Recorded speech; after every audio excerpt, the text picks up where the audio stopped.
cái bạn xôm ca bóng plư xôm thôi ca bóng plư chuồn bóng ôn chuồn rươm chiết bị tí tớ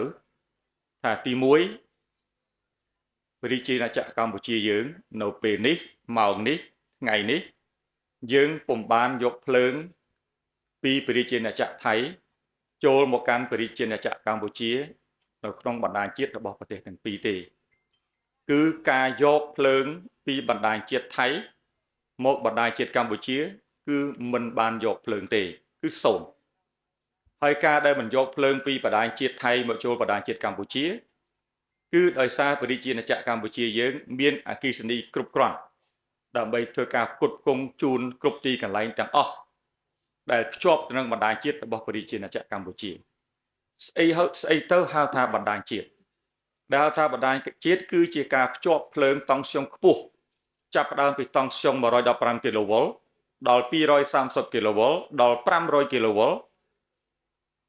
គឺតាមរយៈបណ្ដាញតង់ស្យុងខ្ពស់ក្នុងបណ្ដាញជាតិដែលជាឆ្អឹងកងខ្នងរបស់ប្រជាណាចក្រកម្ពុជាក៏ដូចជាឆ្អឹងកងខ្នងធំរបស់ថៃគឺយើងអត់បានយកភ្លើងនេះមកបំពេញឲ្យគ្នានៅពេលនេះទេដោយសារយើងមានសមត្ថភាពដើម្បីធ្វើការផ្គត់ផ្គង់ភ្លើងគ្រប់គ្រាន់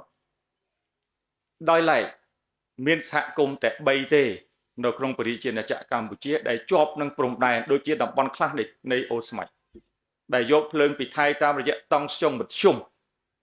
ខាងហ្នឹងអត់ចូលបណ្ដាញជាតិទេគ្រាន់តែភូមិចិត្តគ្នាយកបន្តិចទៅដោយសារវាចិត្តគ្នាប្រសិនបើមានការផ្ដាច់ពីថៃយើងក៏អាចមានលទ្ធភាពដើម្បីជូនភ្លើងពីបណ្ដាញជាតិនេះទៅពុតពងដែរដូច្នេះប្រសិនបើមានការអាក់ខានបណ្ដាញជាតិរបស់យើងគឺអាចឈរជើងបានសូមបញ្ជាក់ជូនប៉ុណ្ណឹងប៉ុន្តែក៏សូមអំពាវនាវបងប្អូនយើងទាំងអស់ទូទាំងប្រទេសដែលបានស្ដាប់ព័ត៌មាននេះសូមកុំឲ្យដុតព័ត៌មាននេះឲ្យទៅជារឿងផ្សេងសូមកុំឲ្យក្លែងពាក្យសម្ដីសូមកុំឲ្យឌឺដងថាយើងមិនត្រូវការគ្នាទៅវិញទៅមកនៅក្នុងពិភពលោកយើងនេះការភ្ជាប់បណ្ដាញប្រទេសមួយទៅប្រទេសមួយគឺជាផលចំណេញទាំងអស់គ្នាអាមេរិកក៏យកភ្លើងពីកាណាដាប្រទេសនៅក្នុងបណ្ដាសហគមន៍អឺរ៉ុបក៏ប្រតិកលាគ្នា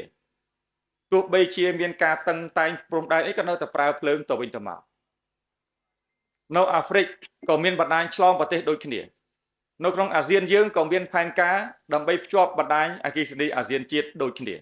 ជាពិសេសការប្រជុំចុងក្រោយជំនួបកម្ពុជារវាងថ្នាក់ដឹកនាំអាស៊ានទាំង10នៅឯប្រទេសម៉ាឡេស៊ីដោយសារម៉ាឡេស៊ីធ្វើជាម្ចាស់ផ្ទះអាស៊ានឆ្នាំនេះក៏មានការលើកឡើងអំពីបញ្ហានៃការភ្ជាប់បណ្ដាញអគ្គិសនីអាស៊ាន10ទាំងអស់គ្នាថ្ងៃអនាគតដូច្នេះការបំភ្លឺនេះគ្រាន់តែជាការបំភ្លឺជាព័ត៌មានជូនជនរួមជាតិ